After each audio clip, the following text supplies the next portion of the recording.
Assalamualaikum warahmatullahi wabarakatuh.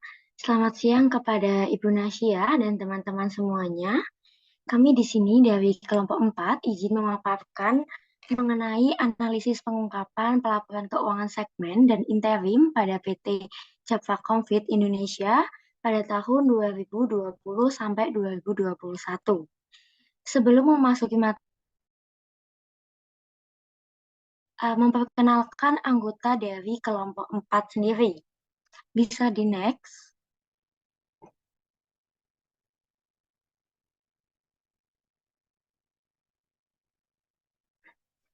Anggota dari kelompok 4 sendiri, yang pertama ada Hafidah Jinan Yahrani, yang kedua yaitu Isnaini Laili Hubuddinnya, yang ketiga Nabila Naura Putri, yang keempat saya sendiri Vina Dwi Anggraini, dan yang terakhir yaitu Widya Imayang Valentina. Baik, langsung saja memasuki pemaparan materi yang pertama yang akan saya sampaikan. Yang pertama yaitu pendahuluan, bisa langsung di next.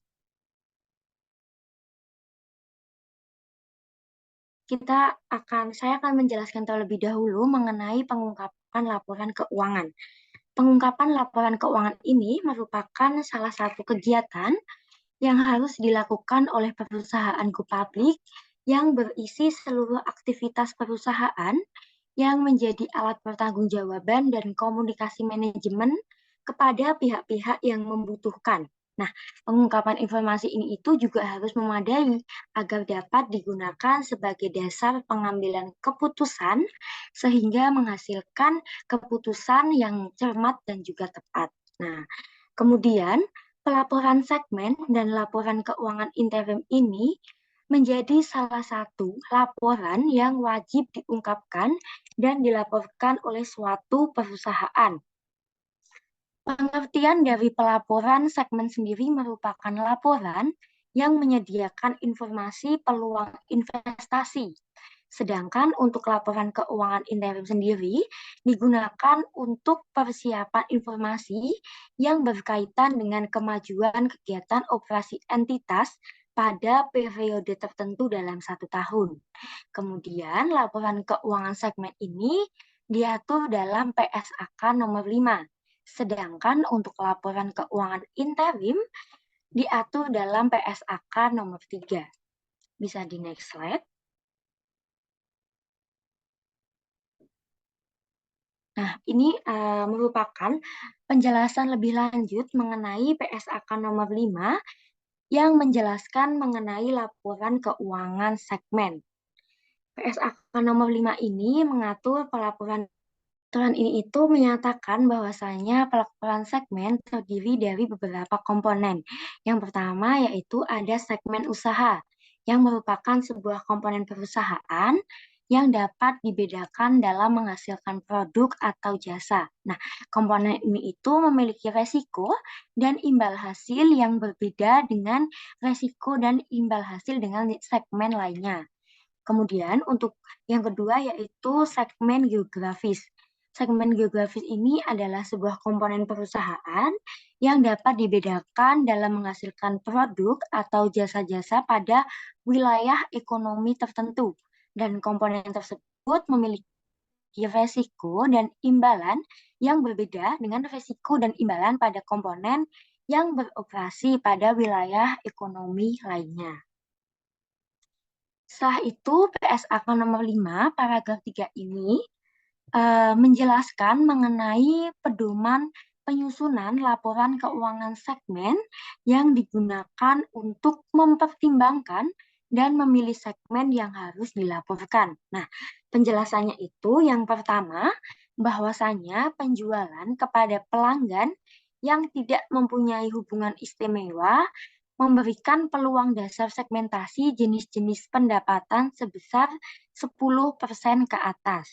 Kemudian yang kedua, apabila laba operasi merupakan hal yang penting, maka laba operasi atau rugi operasi 10% ke atas itu disajikan secara terpisah. Kemudian yang ketiga, apabila penggunaan aktiva itu penting, maka aktiva segmen yang berjumlah 10% ke atas dari jumlah entitas itu juga harus dilaporkan secara terpisah. Bisa di next slide. Selanjutnya, di sini saya akan menjelaskan mengenai PSAK nomor 3 yang menjelaskan mengenai laporan keuangan interim. Nah, PSAK nomor 3 sendiri, di mana laporan keuangan interim atau perusahaan publik itu minimum harus mengungkapkan hal-hal seperti penjualan dan pendapatan kotor, alokasi pajak penghasilan, laba bersih, pendapatan dan biaya, perubahan estimasi pajak yang signifikan, pelepasan segmen usaha, serta perubahan posisi keuangan yang signifikan. Selain itu, Bapepam LK juga mewajibkan perusahaan itu untuk melaporkan keuangan interim tengah tahun sesuai dengan aturan nomor 10.K.2 yang harus memenuhi kriteria. Yang pertama yaitu tidak lebih dari hari terakhir bulan pertama setelah tanggal laporan keuangan setengah tahun itu, apabila laporan itu tidak diaudit. Kemudian tidak lebih dari hari terakhir bulan kedua setelah tanggal laporan keuangan setengah tahunan apabila direview terbatas oleh audit. Kemudian yang ketiga, tidak lebih dari hari terakhir bulan ketiga setelah tanggal laporan keuangan setengah tahunan apabila laporan tersebut diaudit. Pembahasan kali ini tuh akan menjelaskan mengenai analisis segmen pelaporan berdasarkan uji pendapatan, uji aset, dan uji laba pada PT Java Confit Indonesia di tahun 2020 sampai 2021. Kemudian juga akan menganalisis apakah sudah sesuai dengan PSAK nomor 5 pada pelaporan segmen dan PSAK nomor 3 pada pelaporan interim, serta segmen mana yang lebih dominan dalam pengungkapan laporan dari tahun ke tahun. Baik, untuk pembahasan tersebut akan dilanjutkan oleh rekan saya. Waktu dan layar dipersilahkan. Baik, terima kasih atas waktunya. Di sini saya izin melanjutkan terkait pembahasan. Oke, boleh next slide. Nah, jadi dalam penentuan segmen usaha ini, dalam penyusunan laporan keuangan perusahaan ini memiliki peran yang sangat penting karena kebutuhan pada penentuan segmen utama perusahaan itu timbul dari pendapatan, aktiva yang diidentifikasi, profitabilitas, pertumbuhan, variabilitas operasi, dan resiko yang tidak dapat dievaluasi dari data agregat. Lalu segmen usaha ini memberikan kontribusi yang cukup signifikan bagi perusahaan dalam menyusun laporan keuangan segmen. Nah, PT Jamva Confit Indonesia Tbk ini merupakan perusahaan peternakan yang terintegrasi yang memiliki bidang usaha yang dijalankan yang terbentang dari hulu ke hilir, khususnya pada peternakan unggas, budidaya perairan, dan sapi potong. Selain itu, perseroan juga menjalankan usaha lain sebagai pendukung industri peternakan tersebut. Kemudian laporan keuangan perseroan ini juga telah diaudit oleh Kantor Akuntan Publik Purwantono, Sungkoro dan Surja yang membagi segmen operasi perseroan ke dalam 6 segmen usaha, yaitu pakan ternak, pembibitan unggas, peternakan komersial, pengolahan hasil peternakan dan produksi konsumen, budidaya perairan, perdagangan, dan lain-lain. Nah, segmen usaha pakan ternak ini merupakan segmen bisnis utama bagi perseroan karena dari pengalaman-pengalaman yang sudah dimiliki oleh perseroan di bisnis pakan ternak, ini telah menjadikan perseroan sebagai pemain terbesar kedua di bisnis pakan unggas di Indonesia. Kemudian PT Jamva Confit ini juga memiliki merek unggulan, yaitu Confit dan Benefit, yang telah menjadi pilihan utama bagi peternak unggas di tanah air, karena bukan hanya memiliki kualitas yang tinggi, tetapi juga sangat sesuai dengan pola budidaya serta iklim di Indonesia, karena Java ini didukung oleh ahli nutrisi yang telah memiliki pengalaman yang sangat panjang. Oke, next slide.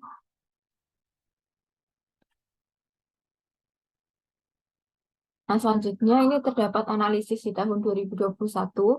Jadi pada tahun 2021, segmen usaha pakan ternak ini masih menjadi penopang utama pendapatan perseroan, termasuk penjualan antar segmen, dengan kontribusinya sebesar 40,8%, yang diikuti oleh segmen usaha peternakan komersial dengan kontribusi sebesar 29,3%.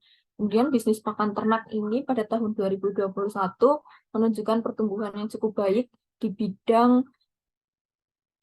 dibanding tahun sebelumnya. Apabila dibandingkan sebelum masa pandemi COVID, kondisi bisnis pakan ternak ini belum pulih seperti semula, sehingga di tahun 2021 perseroan tidak melakukan penambahan kapasitas produksi.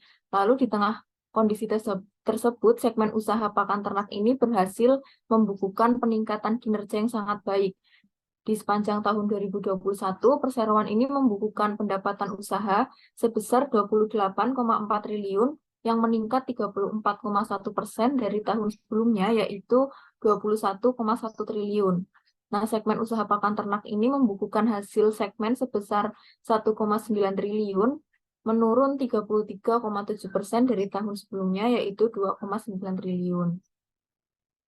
Nah, lalu dalam mengembangkan bisnis pembibitan unggas, perseroan ini selalu memperhatikan aspek kesejahteraan hewan atau animal welfare, di mana di tahun 2021, segmen usaha pembibitan unggas ini menghadapi tantangan berupa membanjirnya DOC di pasar. Nah, di antaranya ini karena menurunnya daya beli dan pemberlakuan PPKM oleh pemerintah. Hal tersebut membuat harga DOC dan live bird mengalami penurunan.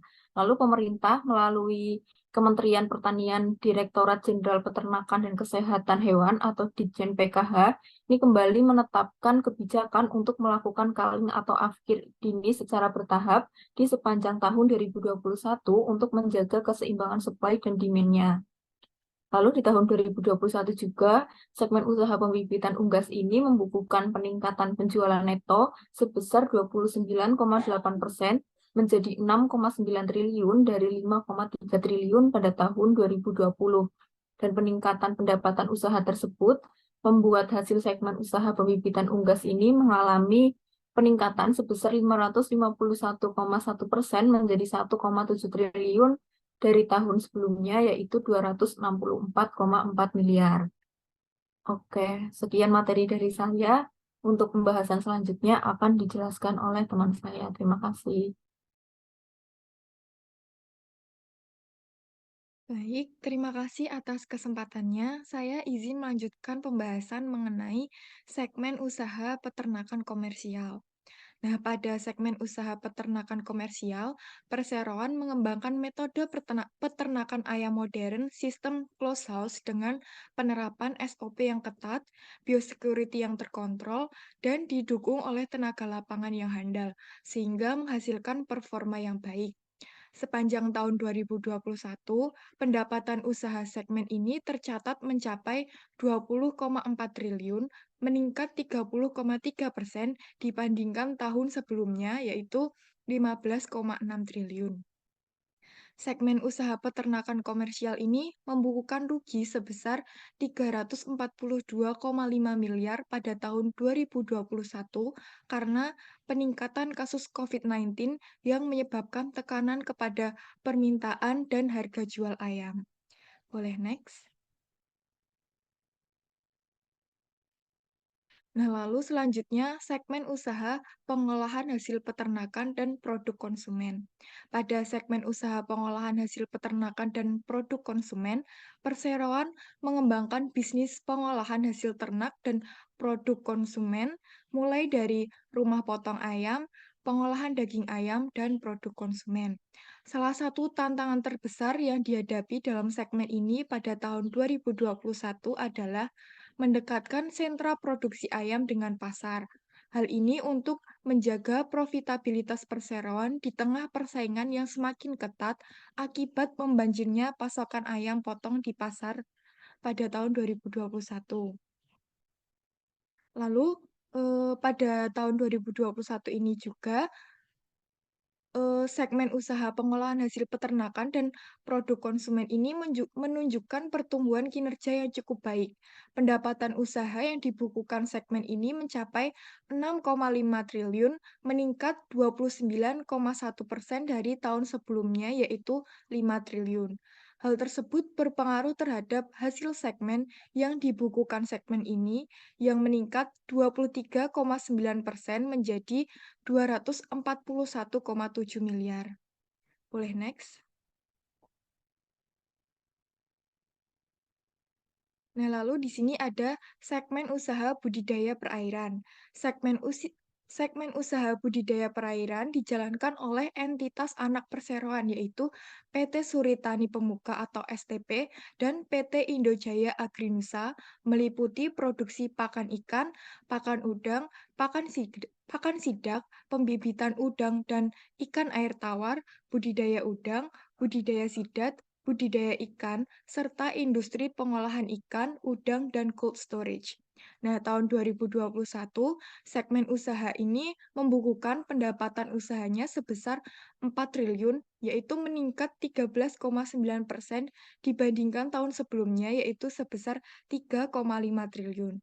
Sementara itu, hasil segmen tercatat sebesar 201,8 miliar di tahun 2021, yaitu turun sebesar 38,2% dari 326,6 miliar di tahun sebelumnya. Baik, sekian dari saya. Untuk penjelasan selanjutnya akan dijelaskan oleh rekan saya. Terima kasih.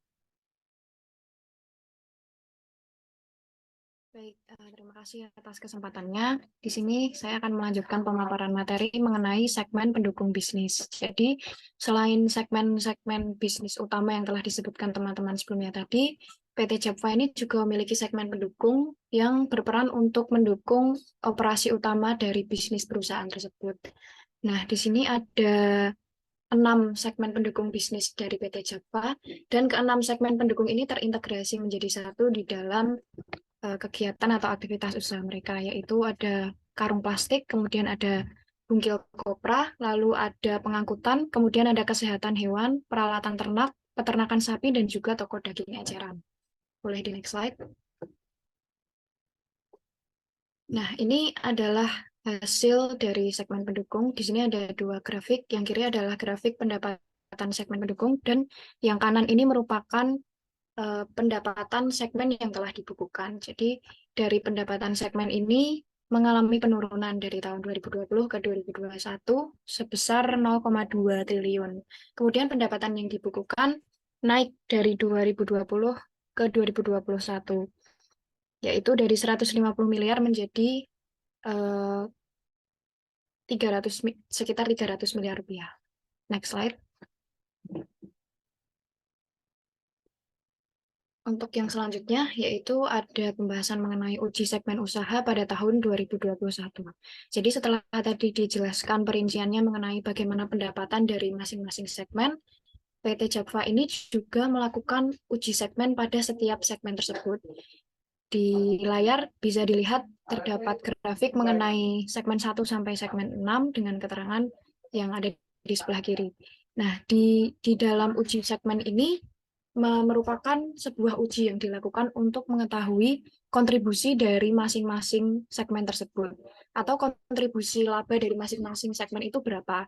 Jadi perusahaan melakukannya dengan cara menotalkan jumlah pendapatan dari seluruh segmen, kemudian dikalikan dengan persentase 10% untuk mengetahui berapa batasnya dari 10% itu. Nah, 10% ini diketahui dari peraturan yang telah disampaikan oleh teman-teman tadi, ada di aturan PSAK nomor 5, bahwa kalau segmen yang lolos uji di atas 10%, maka akan dilaporkan secara terpisah. Kalau tidak lolos uji 10% atau kurang dari 10%, maka tidak akan dilaporkan secara terpisah dan akan digabungkan ke dalam segmen lainnya.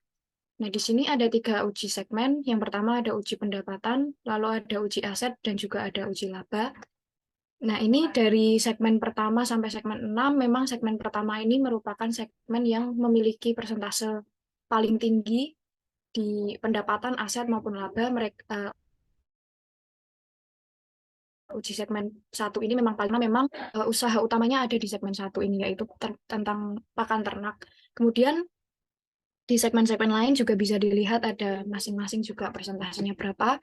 Di sini kita bisa menyimpulkan bahwa di segmen 1 dan segmen 2 ini merupakan, dan segmen 3 juga, yaitu segmen pakan ternak, pembibitan unggas, dan peternakan komersial, ini merupakan 3 segmen yang paling mendominasi dibandingkan segmen-segmen yang lain.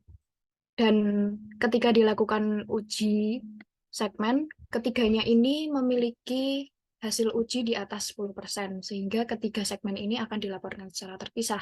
Sedangkan segmen 4, 5, dan 6 bisa dilihat juga pada grafik tersebut bahwa hasil ujinya itu ada di bawah 10%, sehingga dia tidak dilaporkan secara terpisah. Boleh di next slide. Nah, untuk uji segmen tahun 2020 akan disampaikan oleh teman saya. Terima kasih.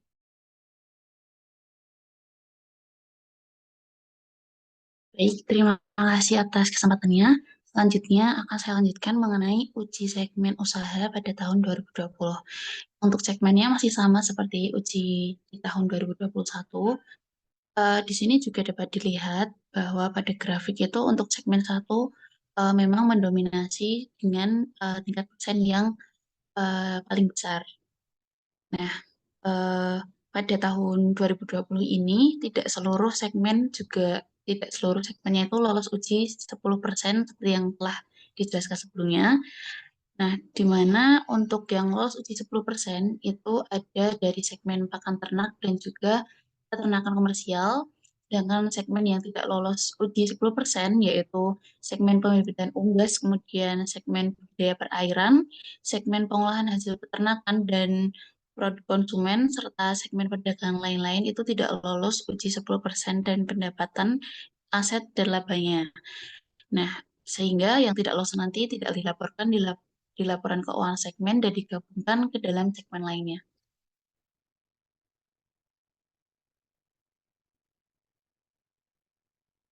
Selanjutnya ada kesimpulan. Nah, dari materi tadi dapat disimpulkan bahwa yang pertama, pengungkapan pelaporan segmen dari PT Japfa Confit Indonesia pada tahun 2020 sampai 2021 itu telah sesuai dengan PSAK nomor 5 dengan melihat pada penyajian penjualan eksternal dan penjualan antar segmen. Kemudian penyajian total aktiva per segmen dan penyajian laba rugi per segmen dalam laporan tahunan PT Japfa Confit Indonesia di tahun 2020 sampai 2021. Kemudian yang kedua, perusahaan telah menyusun laporan keuangan interim sesuai dengan PSAK nomor 3, di mana PT Japfa Confit ini telah menyajikan laporan keuangan secara komparatif dengan periode sebelumnya, kemudian juga memuat penggolongan aktiva lancar dan tidak lancar, serta kewajiban jangka pendek dan jangka panjang sesuai dengan laporan keuangan tahunan. Kemudian yang ketiga, segmen pakan ternak itu mendominasi laporan keuangan segmen. Nah, karena dari tahun ke tahun, tadi dari ujinya juga itu memiliki nilai yang lebih paling besar.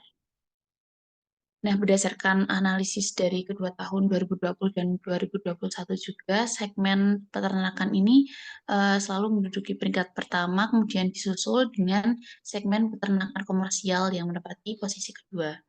Kemudian yang keempat, bahwa penentuan pelaporan segmen usaha menggunakan uji pendapatan, aset, dan juga laba rugi yang telah dijelaskan sebelumnya tadi, itu kurang tepat jika ditinjau dari PSAK nomor 5 tentang pelaporan segmen, karena presentasi yang diperoleh itu hampir dari semua segmen itu tidak lolos uji 10%.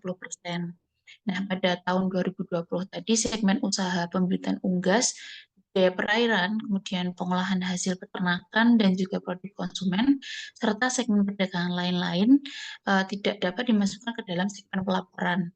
Kemudian di tahun 2021 terjadi peningkatan di mana segmen usaha pembibitan unggas itu bisa lolos uji 10% sehingga masuk ke dalam pelaporan. Namun jika ditinjau secara keseluruhan, ujian ini kurang tepat untuk digunakan. Baik, selanjutnya saya kembalikan ke moderator. Terima kasih.